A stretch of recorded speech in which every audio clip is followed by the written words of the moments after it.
만날 만한 때에 그를 찾으라, 가까이 계실 때에 그를 부르라 말씀하셨습니다. 내 백성이 나를 떠나 돌아섰지만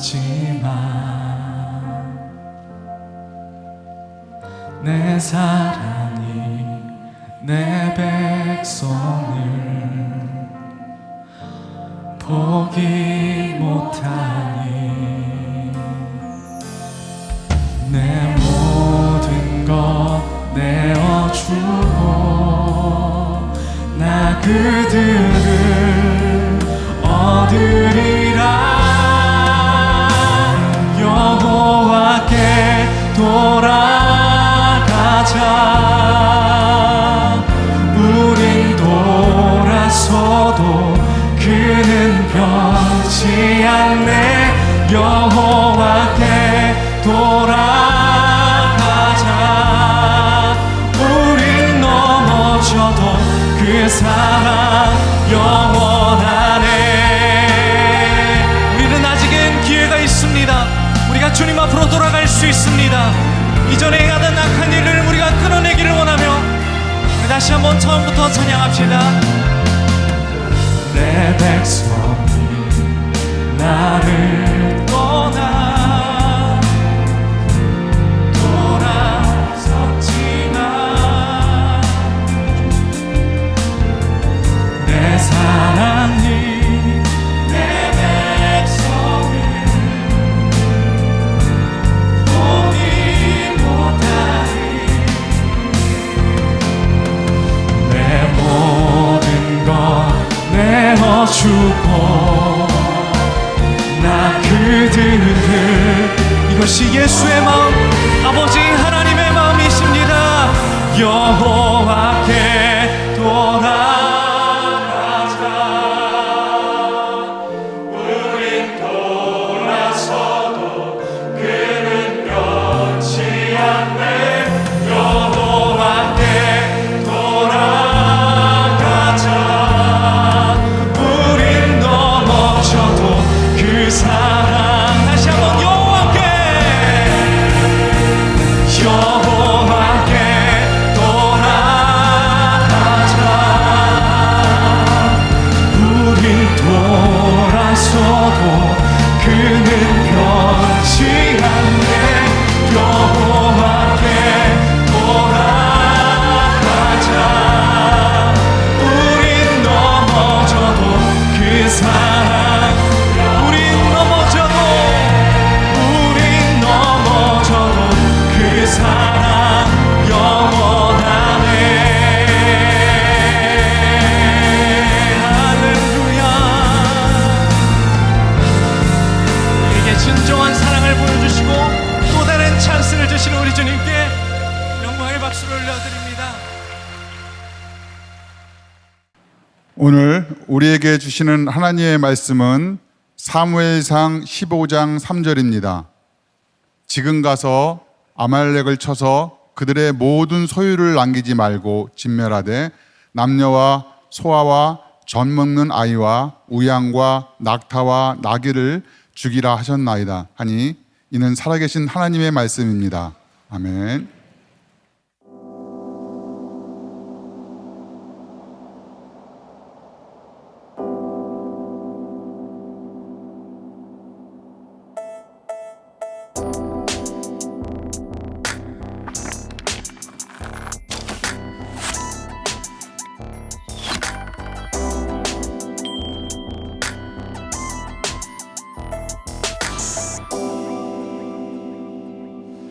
자, 오늘 인생의 질문 말씀으로 답하다 시리즈 5번째 시간이 되겠습니다. 제가 계속해서 이야기하는 건데 이번 말씀의 시리즈는 쉽지 않습니다. 어떻게 생각하면 이제 변증적인, 우리들이 신앙에서 한 번쯤은 우리들이 듣고 해결해야 될 그런 문제들을 다루고 있기 때문에 다른 설교보다 조금 딱딱합니다. 그러나 우리가 한 번쯤은 한번 배우고 나가야 될 그런 부분인 것 같아요. 오늘 말씀의 제목은 하나님이 너무 잔인하신 것 아닙니까? 라는 물음에 대해서 우리들이 답을 하려고 합니다. 사실 장로님이 아까 성경을 여러분들에게 봉독해 주셨는데 그 말씀을 들으면서 아멘이 쉽게 나오셨어요? 사실 아멘하기가 쉽지 않은 말씀입니다. 아멜렉의 소유를 다 진멸해라, 아이들까지 젖먹이까지 다 죽이라라고 하는 말씀이 여기에 나와 있어요. 우리가 신앙생활을 하면서 믿지 않는 사람들과 이렇게 대화를 하거나 혹은 전도를 하다가 부딪히는 문제 가운데 하나가 뭐냐면 사람들이 이렇게 얘기하는 거예요. 야, 성경에 나와 있는 하나님 그거 너무 잔인한 거 아니냐, 죽이라, 진멸하라는 말이 나와 있죠. 하나님은 두 가지의 속성을 가지고 계세요. 하나는 공의, 심판의 하나님이고 또 하나는 용서, 사랑의 하나님인 거죠. 근데 성경에 보면 이 하나님의 성품이 어떤 것인지 우리들이 헷갈리게 되는 부분들이 많이 있는 것 같아요.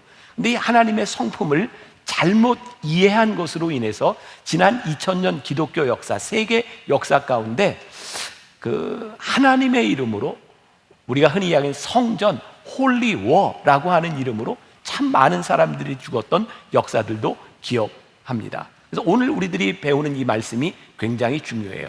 하나님의 성품을 우리들이 잘 이해하는 거죠. 자, 결론적으로 먼저 이야기를 한다면 저는 오늘 말씀의 결론은 하나님은 선하시다라는 거예요. 하나님은 선하십니다. 저는 오늘 여러분들에게 이 확신을 드리려고 하고, 이 성경에는 하나님의 선하심에 대해서 여러 가지 표현들이 나와 있죠. 특히 이제 시편에 가서 보면 그의 인자하심이 한이 없다. 또 그는 자비로우시며 노하기를 더디하신다. 우리를 용서하시기를 즐겨하신다. 이런 표현들이 굉장히 많이 나와 있어요. 그런데 문제는 오늘 우리들이 접하는 이 본문과 같은 하나님의 자비하심을 느낄 수 없는 그런 구절들이 있다는 거죠. 자, 우리들이 신약으로 넘어가 봅니다. 예수님께서 하신 말씀 중에 하나님의 성품을 가장 잘 드러내는 것이 뭐냐면 요한복음 3장 16절이에요. 하나님이 세상을 이처럼 사랑하사, 하나님이 누구를 사랑하셨다고? 세상을 사랑하셨대요. 그래서 그 아들을 독생자로 우리들에게 주셨고, 그 아들을 믿는 예수님의 제자들은 그 말씀을 전하기 위해서 이방 땅에 가서 다 순교했습니다. 그러니까 하나님의 사랑을 전하다가 그들이 다 세상을 떠나게 되었던 거죠. 자, 여러분들 누가복음 15장에 유명한 탕자의 비유가 있어요. 아버지를 버리고 떠난 그 아들, 우리가 흔히 이야기한다면 교회 공동체에 속하지 않은 세상으로 나간 아들입니다. 근데 그 아버지는 그 아들이 돌아올 때까지 끝까지 기다립니다. 그러니까 이 신약에 있는 이 하나님의 모습을 보면 공의라고 하는 게 별로 없어요. 근데 끝까지 참으시고 사랑하시는 모습이 나와 있어요. 그래서 또 우리 기독교는 사람들에게 이런 비난을 받기도 해요. 야, 너희들에게는 공의가 없는 것 같아. 매일 용서하고 감싸주고 그러면서 너희들이 윤리의식이 결여된 것은 아니냐라는 이야기를 해요. 그러니까 성경에 보니까 이렇게 모순처럼 보이는 하나님의 공의, 하나님의 자비, 이것이 이렇게 딱 떨어지지 않는 모습으로 보이는 거죠. 저는 설교 준비를 늘 이렇게 일찍 하는 사람이니까 월요일 날 새벽부터 제가 준비한 원고를 가지고 매일 새벽 이렇게 읽어 나갑니다. 근데 어제 새벽이었어요. 그러니까 뭐 여러 번 읽고 있을 때였죠. 어제 이른 새벽에 제가 말씀을 다시 딱 읽는데 하나님이 저에게 주신 이 말씀에 대한 해답이었어요. 이런 예를 들어볼게요. 어떤 아버지가 아들을 향해 이렇게 얘기합니다. 너 이놈 매 좀 맞자. 너 이놈 좀 맞자.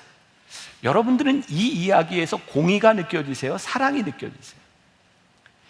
아버지와 아들이라고 하는 관계를 모른다면 이것은 공의적인 측면입니다. 잘못했으니까 맞자. 그런데 내가 아버지의 입장에서 내 자식을 바라보며 너 이놈 좀 맞자 라고 이야기할 때 거기에 공의만 있을까요?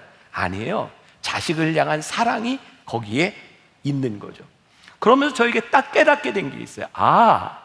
하나님의 성품, 사랑과 공의, 우리가 모순처럼 느껴지는 이 하나님의 성품이 정답이구나. 만일 하나님의 성품이 자로 잰 듯이 딱 떨어진다면, 하나님의 성품이 일관성이 있다면 그것은 하나님과 우리 사이에 인격적인 관계나 하나님의 감정이 들어가 있지 않은 거죠. 우리는 감정이 없는 사람들에게 일관성 있게 행동할 수 있지만 우리들이 누군가를 사랑하고 관계 속에 들어간다면 공의와 사랑이라고 하는 것은 일관성이 있는 것이 불가능할지 몰라요. 저에게는 그게 느껴졌어요. 아, 그렇구나. 하나님의 성품 가운데 이 모순이야말로 하나님과 우리들 사이의 관계를 말씀해주고 있는 것이구나.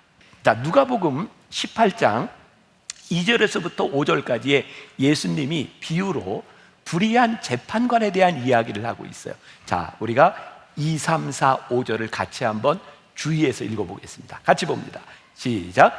이르시되 어떤 도시에 하나님을 두려워하지 않고 사람을 무시하는 한 재판장이 있는데 그 도시에 한 과부가 있어 자주 그에게 가서 내 원수에 대한 나의 원한을 풀어주소서 하되 그가 얼마 동안 듣지 아니하다가 후에 속으로 생각하되 내가 하나님을 두려워하지 않고 사람을 무시하나 이 과부가 나를 번거롭게 하니 내가 그 원한을 풀어주리라. 그렇지 않으면 늘 와서 나를 괴롭게 하리라 하였느니라. 자, 이 비유에 두 사람이 등장해. 하나는 과부고 하나는 불의한 재판장이에요. 과부는 지금 우리들이 생각하는 그냥 남편을 잃은 사람 그 정도의 개념이 아니고 당시의 근동지방에서 남편을 잃었다고 하는 것은 자기를 먹여주고 보호해줄 그런 근거가 없어졌다는 뜻이에요. 그러니까 노숙자와 같은 모든 근거를 잃어버린 것이 과부의 형편이에요. 근데 무슨 일인지는 모르지만 이 재판장에 가서 이 과부가 계속 하소연을 하는 거예요. 근데 이 재판장이 나쁜 사람인 거예요. 불의한 재판관. 사람도 하나님도 의식하지 않는 사람이에요. 그러니까 이 과부의 이야기를 들어줄 리가 없는 거예요. 근데 이 과부가 계속해서 이야기를 하니까 재판관이 어떻게 생각을 해요? 아이고, 이 그냥 놔뒀다가는 내가 굉장히 귀찮겠다. 그래서 그냥 들어줘야 되겠다라고 이야기를 한 거죠. 자, 이 구도에서 우리는 그동안 어떻게 배워왔냐면, 자, 여러분, 이 과부가 불의한 재판관에게 가서 저렇게 애원을 냈더니 불의한 재판관이 들어줬어요. 그러니 여러분들도 하나님께 구할 일이 있으면 이 과부처럼 그렇게 구하세요. 이런 얘기 참 많이 들었죠? 그래서 우리들이 응답받는 비결, 기도하는 비결, 이런 걸 우리들이 배웠어요. 근데 가만히 생각해 보면 사실 기도를 배운 게 아니라 떼 쓰는 걸 배운 거예요. 응답받기 위해서 이렇게 떼 쓰십시오. 근데 예수님께서 이 비유를 말씀하셨을 때 예수님은 이런 의도가 아니었던 거죠. 자, 누가복음 18장 7절에 이어서 나오는 말씀에 보면 이렇게 되어 있어요. 하물며 하나님께서 그 밤낮 부르짖는 택하신 자들의 원한을 풀어주지 아니하겠느냐, 그들에게 오래 참으시겠느냐. 자, 이게 지금 하물며라고 하는 말인데, 제가 영어 성경 두 가지를 이렇게 읽다 보니까 하물며라고 하는 말이 영어로는 하나는 and라고 되어 있고 또 하나는 now라고 되어 있더라고요. 그러니까 이 전반부에서 불의한 재판관에 대해서 이야기하면서 예수님은 now, 내가 이제 하나님 아버지에 대해서 너희들에게 이야기하겠다. 하나님 아버지는 그 불의한 재판관과 같은 분이 아니야. 예수님은 지금 이 이야기를 하고 싶으신 거예요. 그리고 예수님은 하나님을 우리들이 아버지로 여길 때 우리들이 당당하게 하나님 아버지께 우리들이 구할, 우리들이 권리를 가지고 있는 사람이야. 그리고 하나님과 우리들 사이에 새로운 관계를 말씀해주고 있는 거죠. 그리고 하나님 아버지께서 우리에게 어떤 마음을 가지고 계시는지를 예수님이 설명해주고 계신 거예요. 말씀을 준비하면서 그런 생각이 들어요. 저도 자식을 키워봤고 여러분들 자식들 다 키워봤겠지만 애들 키우면서 애들한테 들어가는 돈이 많아요. 뭐 학원비도 있죠. 뭐 애들 옷도 사주죠. 혹시 여러분들 중에 꼼꼼히 다 기록하는 분 있어요? 나중에 내가 이거 보여야지. 이놈 내가 너한테 얼마 썼는지 알아? 혹시 그런 분 있으세요? 있을 수도 있어요. 근데 대부분은 그렇지 않죠. 부모에게 제일 큰 기쁨은 뭘까요? 자식에게 뭔가를 해줄 수 있는 것이 기쁨이에요. 우리의 마음을 제일 아프게 하는 게 뭘까요? 자식에게 해줄 수 없을 때, 자식이 그것을 받지 않을 때 우리들에게 아픔이에요. 가만히 보니까 하나님께서 우리를 사랑하신다, 우리들에게 긍휼을 베푸신다라고 하는 것은 단순히 우리들이 사랑과 긍휼을 받는 것에서 끝나는 것이 아니라 우리가 사랑과 긍휼을 받을 때 하나님의 기쁨이 거기에 있는 거예요.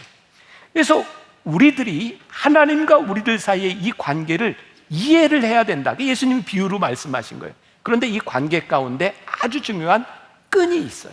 자, 레위기 26장 3절에 너희가 내 규례와 계명을 준행하면, 그리고 신명기 28장 2절에 보니까 내가 내 하나님 여호와의 말씀을 청종하면 이 모든 복이 내게 임하며 내게 이르리니. 그러니까 구약에도 그렇고 신약에도 그렇고 우리 하나님 아버지는 우리를 향한 긍휼과 자비하심이 다 있어요. 그런데 거기에 뭐가 있어요? 하나의 끈이 있는데 뭐냐면 너희들이 하나님의 말씀을 잘 청종하면. 자, 오늘 여기 예배를 드리는 우리들 가운데 어떤 사람은 하나님의 은혜를 경험하는 사람도 있을 거고요, 어떤 사람은 지금 하나님의 심판을 경험하는 사람도 있을 거예요. 근데 은혜와 심판 모두 다 하나님께서 우리를 향한 선한 마음을 가지고 계시는데 우리들이 경험하는 이 다른 것은 어디의 문제이다? 하나님과의 끈의 문제가 있을 수 있는 거죠. 사무엘하 12장에 우리가 잘 아는 다윗의 범죄한 이야기가 나와요. 다윗이 밧세바를 범했어요. 무서운 죄를 지었어요. 그때 하나님께서 나단 선지자를 통해 보내서 다윗을 무섭게 질책하시는 이야기가 나옵니다. 사무엘하 12장 7절부터 9절까지 잘 들어보세요. 제가 읽어드립니다. 내가 너를 이스라엘 왕으로 기름 붓기 위하여 너를 사울의 손에서 구원하고 내 주인의 집을 내게 주고 만일 그것이 부족하였을 것 같으면 내가 내게 이것저것을 더 주었으리라. 그러한데 어찌하여 내가 여호와의 말씀을 업신여기고 나보기에 악을 행하느냐. 무섭게 다윗에 대하여 질책하고 심판하고 계시거든요. 그런데 뭐라고 말씀하세요? 하나님께서는 너에게 주려고 하는 그 선한 마음이 있는데 내가 그것을 구하지 않고 내가 범죄함으로 인하여 내가 지금 심판을 받고 있다는 말씀입니다. 그러니까 오늘 우리들이 심판을 경험하고 우리들이 하나님의 공의를 경험하고 이것이 어디의 문제예요? 우리들이 지금 가지고 있는 문제일 수가 있다는 거죠. 여러분들은 하나님이 택하신 자로 지금 어떤 하나님과의 관계 속에서 어떤 경험을 하고 있는가? 우리들은 지금 심판을 보고 있는가? 아니면 참으시는 하나님의 사랑을 보고 있는가? 누구를 위하여 하나님은 심판을 하고 계시는가? 하나님의 공의는 왜 일어나고 있는가? 그리고 하나님의 심판의 이 가운데는 우리들이 알지 못하지만 하나님의 인내가 있다는 거예요. 자, 제가 중요한 말씀을 드립니다. 여러분, 우리들이요, 어떤 사람에게 일어나고 있는 심판, 어떤 사람에게 향하는 사랑, 우리는 그 사람에게 어떤 일들이 일어나고 있는지를 알지 못해요. 제가 이제 설명을 할 거예요. 이제 아말렉에 대해서도 우리는 그 사람들이 하나님과 어떤 관계 속에 있는지 몰라요. 우리들이 아는 것은 딱 한 가지입니다. 내가 하나님의 관계 속에서 어떤 모습을 우리들이 가지고 있는가. 하나님이 누구를 택하셨는지, 누구를 먼저 택하셨는지, 이것은 하나님의 주권에 속하는 문제. 이건 우리들이 알 수 없어요. 저는 이 설교를 하면서도 제가 여러분들에게 이 말씀을 전하면서도 내가 알 수 없는 부분들이 참 많이 있다. 근데 하나님은 우리들이 알 수 없는 부분에 대해서 물으시는 분이 아니라 지금 우리들이 알고 있는 일들에 대하여 책임을 물으신다는 거예요. 중요한 것은 하나님께서 오래 참으시고 또 우리들에게 심판의 시간들이 오고 있다는 거예요. 베드로후서 3장 9절에 보니까 오직 주께서는 너희를 대하여 오래 참으사라고 되어 있어요. 제가 또 중요한 걸 하나 생각하게 되었어요. 하나님이 우리를 심판하신다고 하는 이 공의가 굉장히 무섭다고 생각했는데 이 심판이 사실은 우리들에게 하나님의 놀라운 사랑이구나라는 것을 또 깨닫게 돼요. 왜? 우리들에게 아직 오지 않는 이 심판은 우리를 오래 참으시는 하나님의 사랑이 전제되어 있기 때문에 그래요. 또한 하나님께서 우리를 심판하시지 않는다면 우리는 우리의 죄에서 돌이키지 않아요. 그러니까 놀랍게도 이 공의, 하나님의 잔인함이라고 생각하는 이 하나님의 심판 가운데서 우리는 오히려 하나님의 사랑을 느낄 수 있어요. 고린도전서 13장 4절에 사랑에 대한 정의를 내리면서 사랑은 오래 참고 라는 말씀이 있어요. 이 오래 참고라고 하는 말이 어떤 의미를 가지고 있냐면 물을 끓일 때, 여러분 100도가 돼야 물이 끓잖아요. 물을 끓일 때 이 끓는 것을 조절하는 것은 뭐냐면 불꽃의 강도를 조절하는 거예요. 참는다고 하는 것은 뭐냐면 하나님께서 우리들에게 이 불꽃의 강도를 조절하고 계신다라는 말씀이에요. 심판의 시간까지 우리를 참고 인내하시는 하나님의 사랑. 그런데 다시 이야기한다면 하나님과 나와의 관계 속에서는 내가 책임이 있지만 누군가에게 일어나는 일들에 대하여 우리는 알지 못하는 것이 많다는 거예요. 제가 지난주에 말씀을 전하면서 그런 이야기를 했어요. 제가 모든 것을 다 알 수 없고 설명할 수 없지만 한 가지 분명한 것은 내가 하나님의 은혜를 경험하면서 내 경험을 이야기할 수 있는 것이다. 저는 제가 하나님의 은혜를 받고 그런 고백을 했거든요. 하나님이 나를 참 사랑하시는구나. 제가 살아왔던 삶의 모든 순간들 가운데 하나님이 나를 떠나신 적이 없고 하나님이 나를 사랑하셨구나. 제가 살았던 이 시간 가운데는 많은 일들이 있어요. 그런데 하나님의 참으시는 하나님의 사랑이 제 안에 있었다고 하는 것을 고백하게 되죠. 제가 예전에 그런 얘기를 들었어요. 의사 선생님들이 수술을 할 때 특히 이제 외과 쪽에 수술을 하는 분들이 암 수술이나 이런 수술을 하게 될 경우에 아내나 자식, 사랑하는 사람들을 이렇게 수술하는데 본인이 하지 않고 다른 분들에게 맡길 때가 있다는 거예요. 이유는 그 암덩어리나 이런 살들을 이렇게 드러내야 되는 그 수술들이요, 자기 사랑하는 사람들의 살을 떼어야 되는 일들이 그렇게 쉽지 않다는 거예요. 동정심으로 인하여 그 수술을 제대로 못한다면 생명을 잃을 수도 있는 거예요. 우리는 지금 눈앞에 보이는 동정심, 하나님 잔인하십니다 라고 하는 그것보다 더 크고 더 놀라운 생명을 향한 하나님의 역사가 있다고 하는 것을 우리들이 모를 때가 많이 있다는 거예요. 저는 그런 생각을 해요. 우리들이 알지 못하는 하나님의 사랑이 우리 가운데 있구나. 제가 이제 증명을 하려고 그래요. 사무엘상 15장 2절에 보니까 이런 말씀이 있어요. 만군의 여호와께서 이같이 말씀하시기를 아말렉이 이스라엘에게 행한 일 곧 애굽에서 나올 때에 길에서 대적한 일로 내가 그들을 벌하노니. 우리가 3절만 보면 하나님 너무 잔인해. 그런데 2절에 보니까 하나님께서 그들을 멸해야 되는 이유에 대해서 말씀하고 계세요. 그들이 하나님께서 택하신 백성을 굉장히 괴롭혔던 것 같아요. 그런데 조금 더 위로 거슬러 올라가면 출애굽기 17장에 르비딤이라고 하는 것에서 아말렉과 이스라엘이 전쟁했던 이야기가 나와요. 신명기 25장에 가서 보면 이 이스라엘 백성들이 피곤할 때 낙오된 사람들을 무자비하게 죽였던 역사들이 나타나고 있어요. 그러니까 사실 지금 나타나고 있는 이 현상보다 그 이전에 일어났던 많은 일들이 있어요. 그럼 우리들에게 이런 또 질문이 생기는 거예요. 아니, 그럼 하나님께서 이스라엘 백성만 택하시고 이 아말렉 백성은 택하지 않으셔서 이들이 이스라엘 백성만 괴롭혀서 이들이 마땅히 죽어도 된다는 겁니까? 죽여도 된다는 겁니까? 아니요, 그렇지 않아요. 우리들이 잘 모르지만 이 아말렉이라고 하는 이 민족에 대해서도 하나님은 여전히 우리가 알지 못하는 놀라운 뜻을 가지고 계셨을 거예요. 또 하나 증거를 댄다면 요나서죠. 요나서 아시죠? 요나가, 선지자가 하나님께 부르심을 받아요. 너 저기 니느웨에 가서 니느웨 백성들이 회개하도록 복음을 전해라. 근데 요나가 싫어합니다. 왠지 아세요?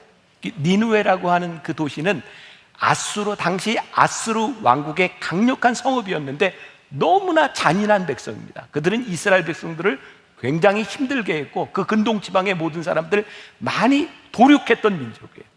그런데 그들을 회개시키라고 하는데 요나가 그게 용납이 안 되는 거예요. 그게 도망가잖아요. 제가 여러분들에게 굉장히 중요한 팁을 하나 알려드리면, 하나님께서 우리를 쓰시고자 하면 끝까지 쓰십니다. 그러니까 좋은 말로 할 때 들으시는 게 좋아요. 요나를요, 하나님이 끝까지 불러다가 니느웨로 보내서 복음을 전하게 하죠. 근데 요나는요, 그들이 회개하라고 이야기해도 그들은 듣지 않으리라고 생각했던 것 같아요. 그런데 요나서 3장 5절에 보니까 니느웨 사람들이 하나님을 믿고 금식을 선포하고 높고 낮은 자를 막론하고 굵은 베옷을 입은지라. 그리고 10절에 가서 보니까 하나님이 그들이 행한 것 곧 그 악한 길에서 돌이켜 떠난 것을 보시고 하나님이 뜻을 돌이키사 그들에게 내리라고 말씀하신 재앙을 내리지 아니한지라. 참 놀라운 것은요, 이스라엘 백성에게만 하나님의 심판과 하나님의 축복이 있는 것이 아니고 다른 민족에게도 동일하게 있었다는 거예요. 그러니까 우리들이 아말렉에 대해서 다 이해하지 못하는 부분들이 있을지 모르지만 그 일은 지금 현상만으로 생각할 수 있는 일은 아닌 거죠.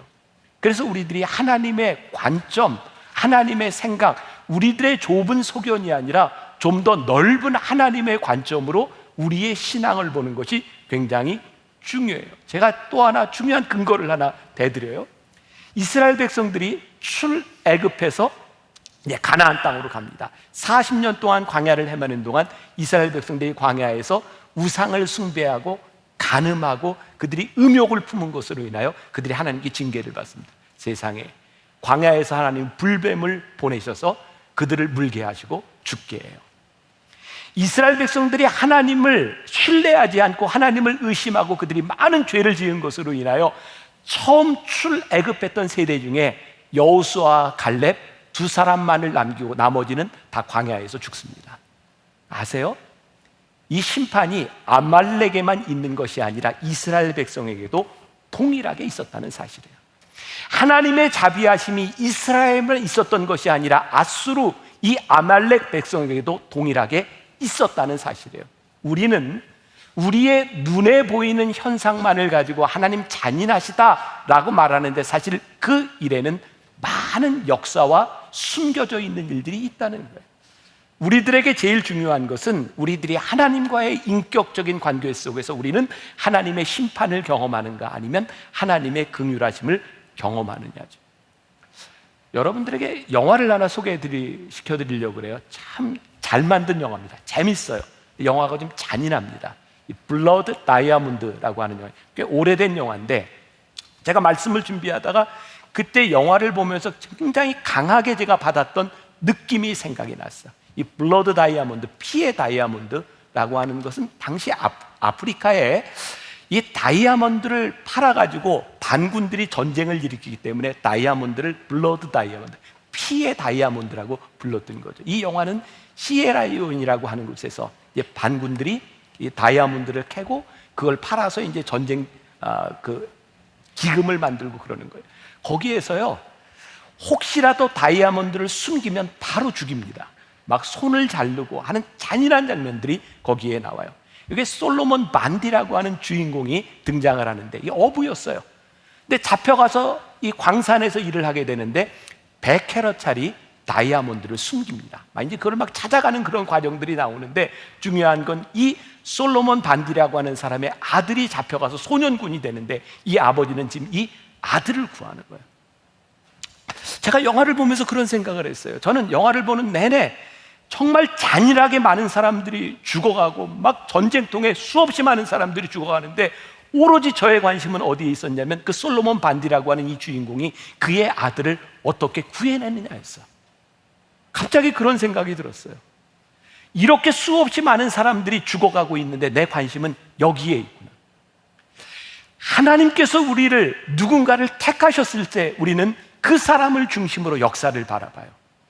그 사람의 인생에 어떤 일이 있었는지, 하나님께 어떤 잘못을 했는지, 어떤 용서함을 받는지 그 사람의 인생을 봐요. 그런데요, 우리들 눈에 보이지 않는 그냥 허무하게 죽어가는 것 같은 그 사람들의 인생에도 동일한 스토리가 있어요. 그 사람을 중심으로 그 사람의 역사를 보기 시작할 때 그 사람에게 임했던 하나님의 사랑과 하나님의 심판이 여전히 존재하고 있다는 사실. 다른 사람의 삶과 다른 사람의 죽음과 그것이 가치 없는 일이 아니라 하나님 앞에서 동일하게 그들의 인생의 스토리들을 가지고 있다는 사실. 중요한 것은 하나님의 성품, 우리들이 이해하는 하나님의 성품, 공의와 자비의 성품은 누군가에게 일어나는 일이 아니라 나에게 일어나는 일 가운데서 우리들이 고백하게 되어 있습니다. 분명히 믿는 것이 있습니다. 하나님은요, 이 땅의 모든 백성이 구원받기를 원하신다는 사실이에요. 그래서 이 땅 위에 예수 그리스도를 보내주셨어요. 그런데 이것을 받아들이지 않는, 하나님의 자비하심을 경험하지 못하고 심판 가운데 있는 사람이 있어요. 다시 한번 이야기해요. 오늘 새벽에 제가 깨닫게 된 일이었어요. 심판이 축복이구나. 굉장히 이상한 얘기처럼 들려요. 심판이 축복이구나. 오늘 여러분들 가운데 아직 하나님의 심판을 경험하지 않은 여러분들 가운데 지금도 우리를 참고 기다리시고 인내하시는 하나님의 사랑이 있어요. 하나님이 우리를 심판하신다고 하는 이 놀라운 사실이 우리로 하여금 하나님께로 돌아가게 하는 능력이 있어요. 심판이 잔인하다고 생각했는데 이 심판 가운데는 우리를 향해 참으시는 하나님의 인내하심과 하나님의 사랑이 있구나. 여러분들에게 그런 도전을 드리고 싶어요. 저와 여러분들 가운데 누가 우리의 인생을 자신할 수 있겠어요? 아무도 자신할 수 없는 우리들이에요. 우리들이 하나님 앞에, 하나님의 심판 앞에 서게 될 것이에요. 어떤 사람은 오늘이 될 수 있고, 어떤 사람은 내일이 될 수도 있고, 누군가는 우리는 분명히 하나님의 심판 앞에 서게 될 것이라는 사실이에요. 중요한 것은 하나님 앞에 서게 될 때 우리들이 심판받는 자로 서는 것이냐, 하나님의 은혜와 긍휼을 입은 자로 우리들이 서게 될 것이냐. 오늘 누구에게, 다른 사람에게 일어나고 있는 우리들이 이해하지 못하는 일들에 대해서가 아니라 오늘 하나님 앞에서, 인격적인 하나님 앞에서 나는 어떤 사람인가? 나는 심판의 대상인가? 하나님의 긍휼의 대상인가? 그런데 이 모든 일 가운데 하나님의 놀라운 하나님의 속성이, 우리를 기다리시고 인내하시는 하나님의 속성이 있는 것을 우리들이 믿으며, 오늘 저는 여러분들에게 선하신 하나님, 좋으신 하나님, 주님의 은혜를 여러분들이 경험할 수 있으면 참 좋겠어요. 하나님 앞에 돌아설 수 있는 여러분들이 되었으면 좋겠습니다. 우리 같이 찬양하며 주의 사랑을, 주의 선하심을, 주의 은혜를 생각해보라. 우리가 하나님 앞에 어떤 관계 속에 있는지를 생각하며 기도하면 좋겠습니다. 주의 사랑을, 주의 선하심을, 주의 은혜를 생각해보라. 하늘보다도 더 높으신 아버지의 사랑 크고 놀랍네. 아버지 사랑 크고 놀랍네. 주의 사랑을, 주의 선하심을, 주의 사랑을, 주의 선하심을, 주의 은혜를 생각해보라. 하늘보다도 더 높으신 아버지의 사랑 크고 놀랍네. 아버지 사랑 크고 놀랍네. 내 어찌 그 사랑이지리, 내 어찌 그 사랑 잊으리. 내 어찌 주의 긍휼 잊으리. 내 영혼의 모든 소원 만족시킨 하나님. 주의 사랑을, 주의 선하심, 하나님, 우리가 잊고 살았던 주님의 사랑을, 주의 선하심, 주의 인자하심을 우리들이 고백할 수 있게 되소서. 우리를 향한 하나님의 손길을 우리들이 고백할 수 있게 되소서. 아버지의 사랑 크고 놀랍네. 아버지 사랑 크고 놀랍네. 나 길을 잃고 헤맬 때, 나 길을 잃고 헤맬 때 그 사랑 날 찾아 내셨네. 내 영혼의 모든 소원 만족시킨 하나님. 주의 사랑을, 주의 선